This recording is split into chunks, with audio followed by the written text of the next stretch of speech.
Fabrice Fournier, a.k.a. Fifou. Bon, bah, déjà, moi, ça me fait quelque chose d'être en face de toi. Merci. Parce que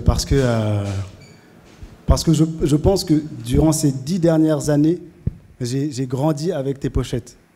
J'ai grandi avec tes pochettes, donc il fallait que je commence ce temps de partage avec toi pour te dire que tu as vraiment emmené en fait le monde de la musique à un autre step. Tu l'as emmené quelque part. Et ça, c'était important. Et puis après, on ne parlera pas seulement de musique, bien entendu. Alors, dans un premier temps, c'est vrai qu'on va avoir ce temps de partage ensemble pour qu'on apprenne à mieux te connaître, pour qu'on apprenne à savoir qui est Fifou, qui est derrière Fifou aussi.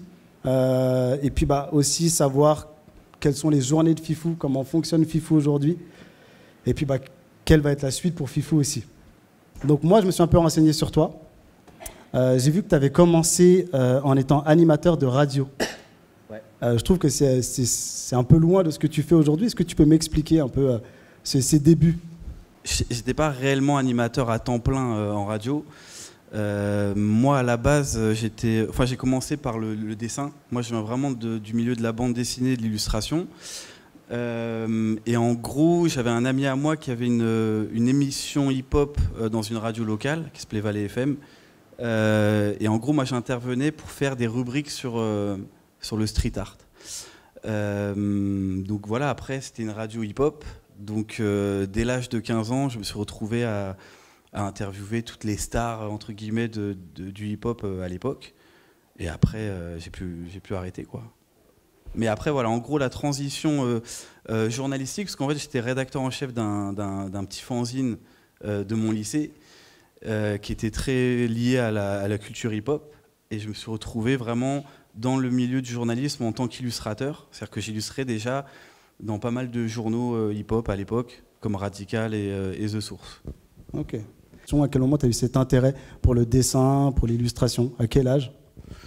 Comme toute passion, ça a commencé dès 5-6 ans. J'ai toujours dessiné, en fait. Moi, là aujourd'hui, je travaille essentiellement en tant que photographe, mais il y a 15 ans, je me voyais illustrateur. Je faisais beaucoup d'animations. J'avais tenté aussi les Gobelins à l'époque pour la section animation. Et moi, j'étais purement bande dessinée, illustrateur. Enfin, je faisais que ça. J'ai jamais fait de graphe, mais je viens vraiment du milieu de l'édition. Et voilà, de fil en aiguille, j'ai découvert d'autres métiers, quoi. Ok. Et du coup, toi, en parallèle donc de tes études, tu travaillais à la radio ou c'était avant le travail à la radio et même tout ce qui était illustration pour... Moi, j'ai toujours travaillé énormément à côté. Après, c'est vrai qu'à l'époque, enfin, l'époque, c'est pas si vieux que ça, mais en tout cas, il n'y avait pas cette facilité de connexion avec les réseaux sociaux, tout ça. Je crois qu'à l'époque, il y avait peut-être Skyblog et encore, je suis pas sûr. Même pas MySpace. Hein.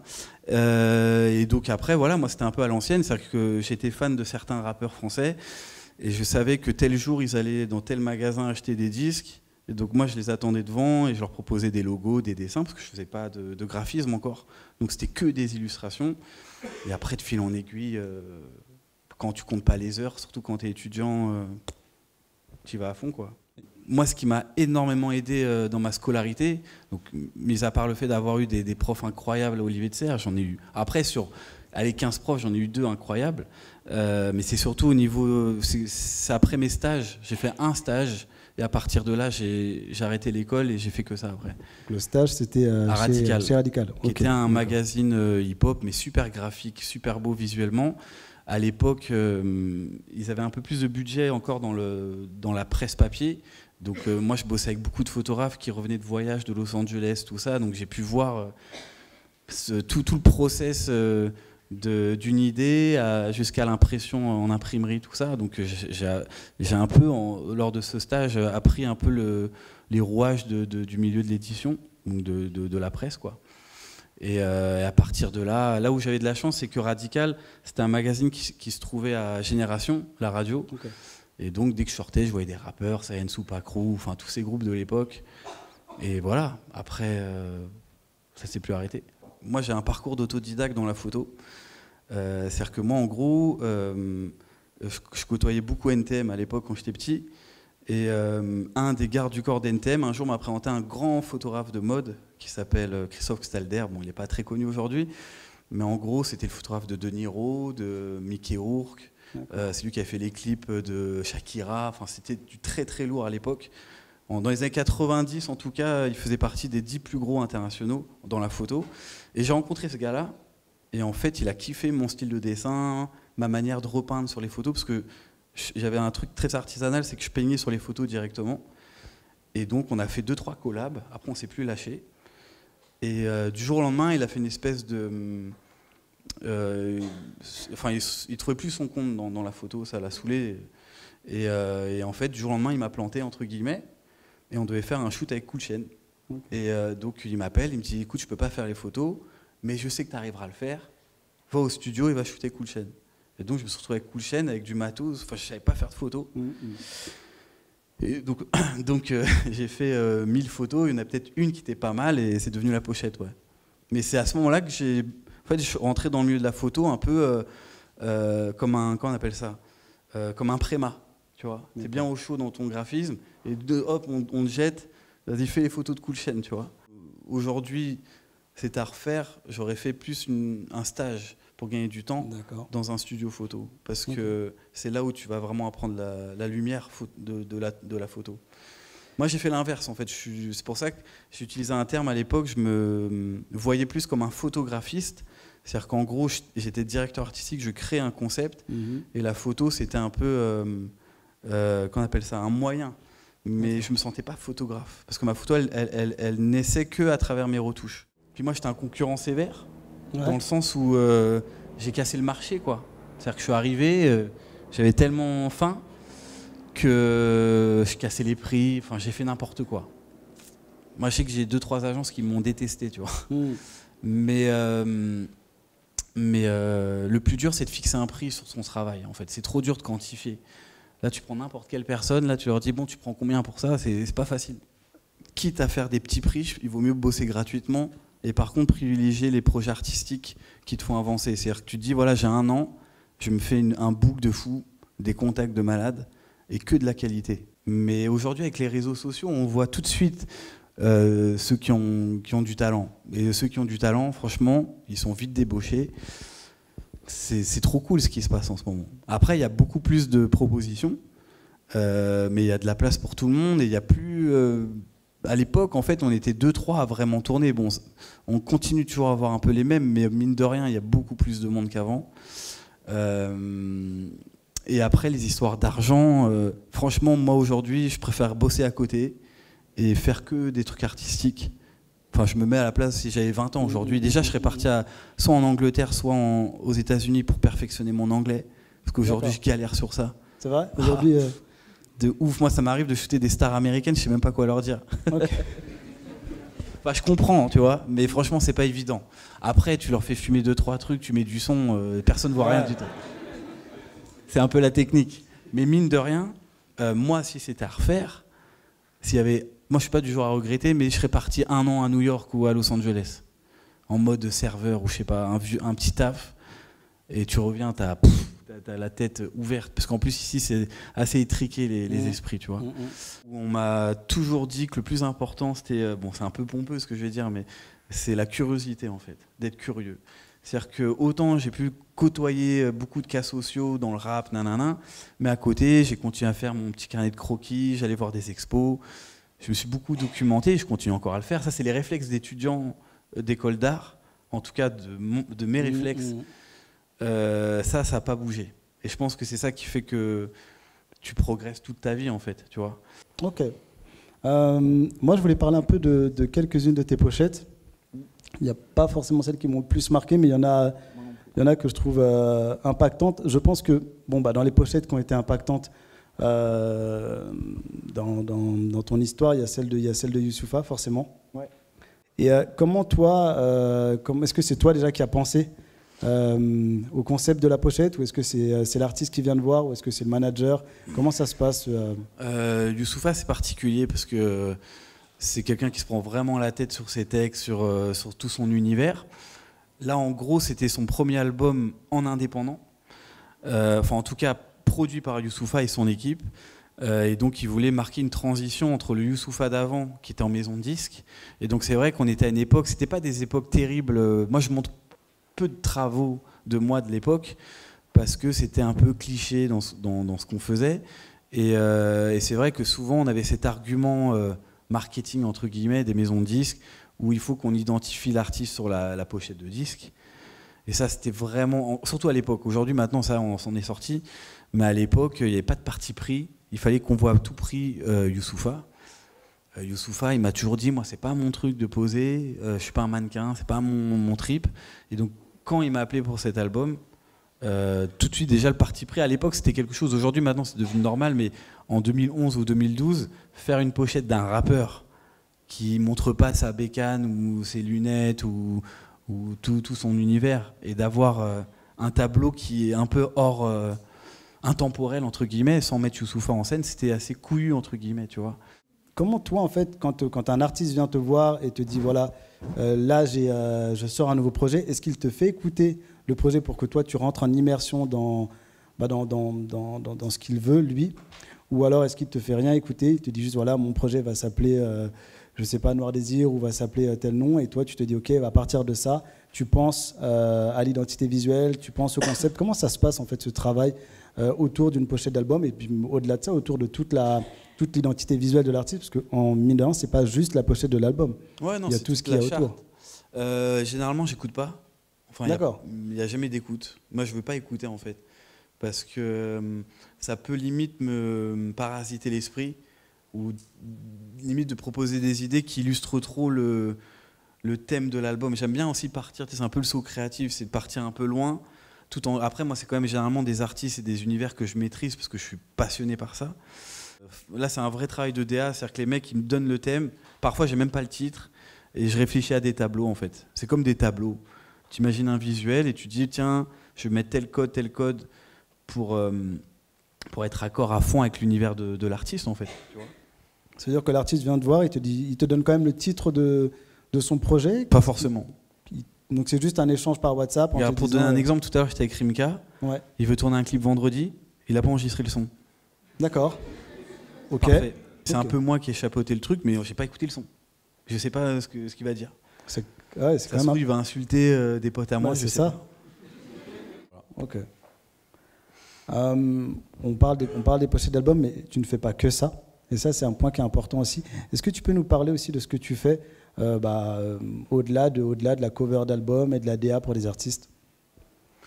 Moi, aujourd'hui, c'est concrètement purement plus de la direction artistique, justement.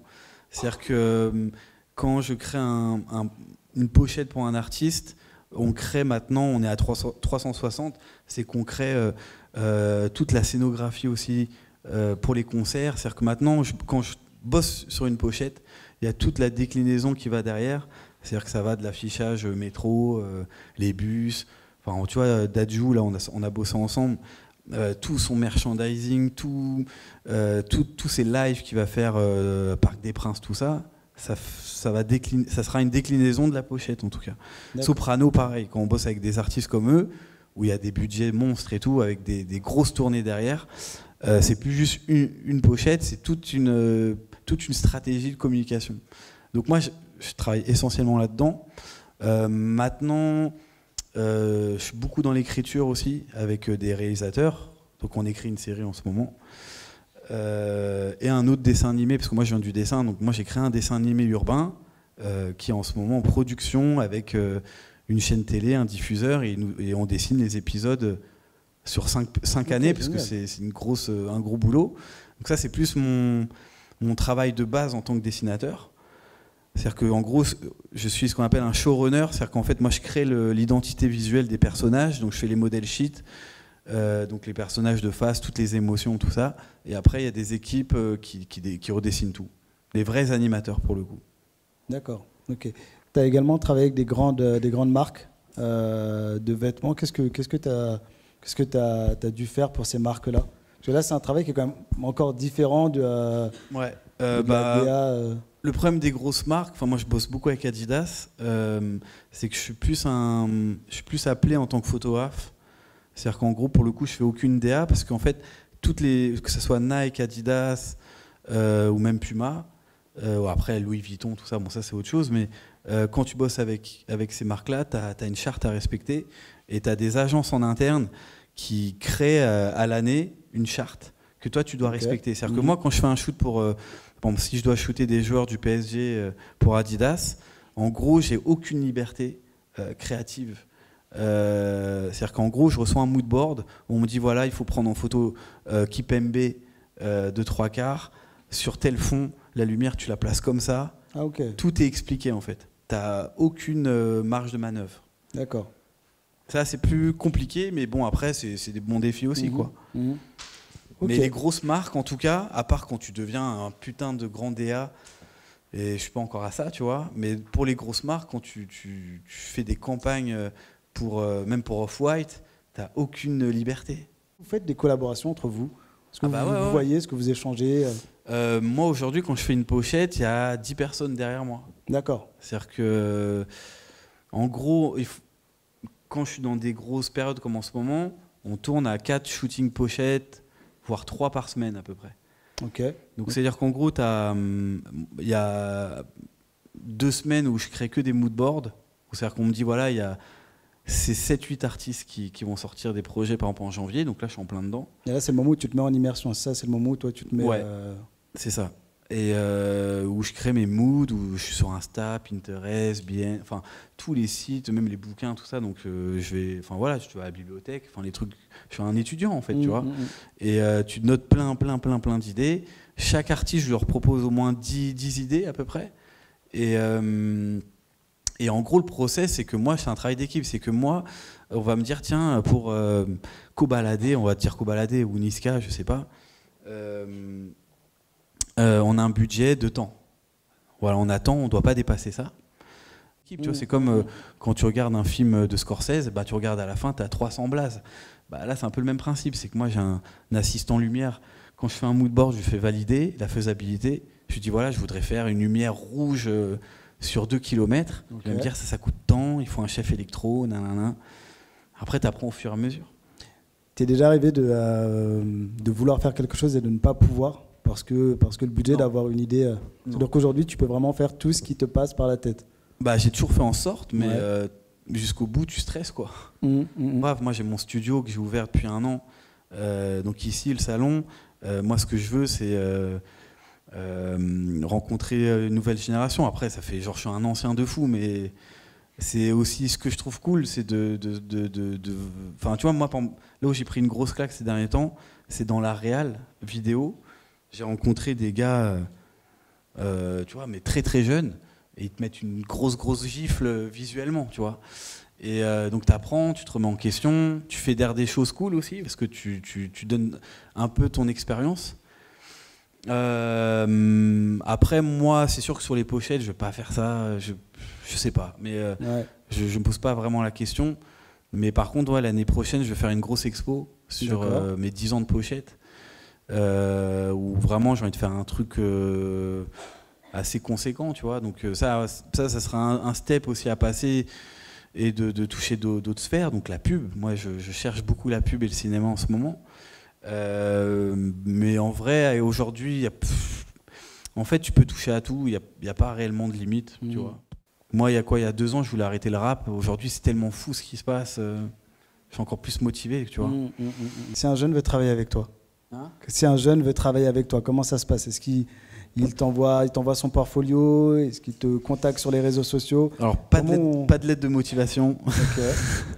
Non, juste du visuel, tu vois. Visuel et tout de suite. Moi, je suis super connecté sur Instagram, tout ça. Je réponds pas tout le temps, mais quand je vois qu'il y a du talent, direct, on appelle cool. Et on collabore. Tu vois, la dernière fois, j'ai vu un rappeur, là, Seth Gecko. Il a posté une photo de lui. En fait, il a créé un restaurant et il y a un mec qui lui a fait une maquette de ce restaurant en miniature. Je viens de faire une pochette avec ce gars-là. C'est-à-dire que je l'ai appelé, je fais tiens, ton truc, ça m'a donné une idée. Est-ce que t'es chaud? Combien tu prends? Nanana. Et ça y est, la pochette, elle sort dans 2 jours, tu vois. En fait, aujourd'hui, il y a vraiment de la place au talent, en fait. C'est juste ça. Hein. Parce qu'il y a beaucoup de propositions, mais il faut sortir du lot aussi, tu vois. Et pour moi, c'est une époque de malade, de voir tous ces tutos, de voir... moi, Instagram, c'est une révolution. Moi, j'ai jamais eu de site internet, tu vois. Moi, tous les clients, ils m'ont toujours dit, ouais, il faut que tu fasses ton site et tout. Aujourd'hui, les clients, ils me disent, ouais, les sites internet, c'est... On s'en fout, tu vois. Donc Instagram, parfait. Je voulais rebondir un peu sur les réseaux sociaux, Instagram et tout ça. Donc moi, je suis photographe autodidacte. Et en fait, j'ai une question par rapport à ton travail, parce que c'est quand même empreint d'originalité. Enfin, ça a quand même un autre niveau, avec l'ours, par exemple, et tout ça. Et moi, j'ai l'impression qu'aujourd'hui, justement, avec Instagram et les réseaux sociaux, on est assez bridé par ce qui en sort en termes de photographie. Genre, je vois beaucoup de photographes qui sortent la même chose, la même retouche colorimétrique. Et ma question, elle est là, c'est comment, entre guillemets, sortir de tout ça, comment arriver à une originalité et comment aller beaucoup plus loin dans les projets qu'on crée, par exemple en photographie, et passer d'un next level, quoi. Plusieurs steps et tout. Moi, je pense que déjà, honnêtement, moi, comme beaucoup de gens, on s'inspire de tout ce qu'on voit autour de nous. Maintenant, il y en a qui s'inspirent un peu trop. Je pense que déjà, le truc qui se passe en ce moment, c'est qu'il y a ce qu'on appelle les influenceurs, et c'est un peu ça aussi qui parasite un peu tout ce qu'on voit. C'est qu'il y a beaucoup de gens... tu vois, moi pour me dire photographe, j'hésite encore aujourd'hui, tu vois. C'est-à-dire que je place plus... Depuis tout à l'heure, je parle de direction artistique, mais ayant travaillé avec des mentors, entre guillemets, j'ai eu cette chance-là de croiser des vrais photographes. Franchement, tu restes humble, en fait. Et c'est vrai qu'aujourd'hui, je vois de plus en plus des gars qui ont 19-20 ans, alors qu'ils ont forcément peut-être 50 ou 100 000 followers, mais ça fait pas de toi quelqu'un bourré de talent non plus. Donc je pense que déjà, il faut pas être dans la course d'avoir le maximum de likes. Moi, il y a quelqu'un qui m'a dit ça il y a pas longtemps, c'est que sur Paris, il y a plus de photographes que d'avocats. Alors après, tu as tout type de photographes. Tu as des photographes spécialisés dans la nature morte, tu as des photographes de mariage, animalier, tout ce que tu veux. Mais en tout cas, il y a énormément de propositions. Donc après, donner des conseils pour être original, c'est un peu... c'est compliqué. Parce que même moi, je ne me sens pas plus original que ça, en vrai, tu vois. Ce qui fait qu'on peut être original, c'est aussi le parcours, c'est les rencontres, c'est aussi les artistes avec lesquels tu travailles. Pour moi, je pense que pour faire vraiment la différence, c'est faire plus de projets personnels, en fait. Je voulais savoir, du coup, tu disais que quand tu avais commencé, souvent c'était toi qui allais proposer à des artistes de créer pour eux. Est-ce que ça t'arrive encore aujourd'hui, ou est-ce que c'est toujours des demandes qui vont des artistes vers toi ? Moi, honnêtement, à la base, en fait, c'est vrai qu'à un moment donné, tu te retrouves un peu dans une routine où c'est toujours les mêmes clients qui t'appellent. Mais là, depuis 1 an, c'est moi qui démarche. C'est-à-dire qu'en gros, en fait, et je démarche avec le pistolet chargé, comme on dit, tu vois. C'est-à-dire que quand, je sais pas, je démarche Al Capote, 13 blocs, c'est des gens que je connais pas à la base. Je leur dis, tiens, je voudrais bosser avec toi. Le mec, il te répond, ah ouais, et boum, je lui balance plein d'idées directes. Tu sais, c'est pas, viens, on se voit, laisse-moi du temps. Non, non. C'est que si, par exemple, toi, demain, tu as envie de travailler, je sais pas, avec A$AP Rocky, eh ben, tu fais 40 000 dessins. En gros, en fait, ce qui a cassé un peu ma routine, mine de rien, ça a été PNL. Parce que PNL, en fait, l'histoire, c'est qu'un matin, je me suis réveillé, je vois sur Instagram PNL qui font un appel d'offres, qui fait, si vous avez des idées, balancez des idées. Et c'est comme ça que j'ai chopé le truc, en fait. Moi, ils me connaissaient pas du tout. C'est qu'une fois que j'ai fait le truc, qu'à démo, la PNL, il me fait, ah, mais en fait, toi, tu bosses dans le rap déjà, ok, et tout. Limite, ça l'a saoulé. Parce que lui, ce qu'il voulait, c'était un appel d'offres, genre, n'importe qui peut faire ma pochette, du moment qu'il se tape et qu'il est motivé, en fait. Et donc, moi, PNL, quand j'ai envoyé un dessin, ils m'ont pas calculé. J'en ai envoyé 10 autres, et ils m'ont fait, ah, et après, j'en ai envoyé 20. Et après, j'ai pas arrêté, tu vois. Mais je suis un peu fou furieux. Quand je veux un truc, il me le faut vraiment, en fait. Je suis dans cette culture-là de frénésie de travail, en fait. Quand j'ai un but, il faut absolument que je l'attrape, en fait.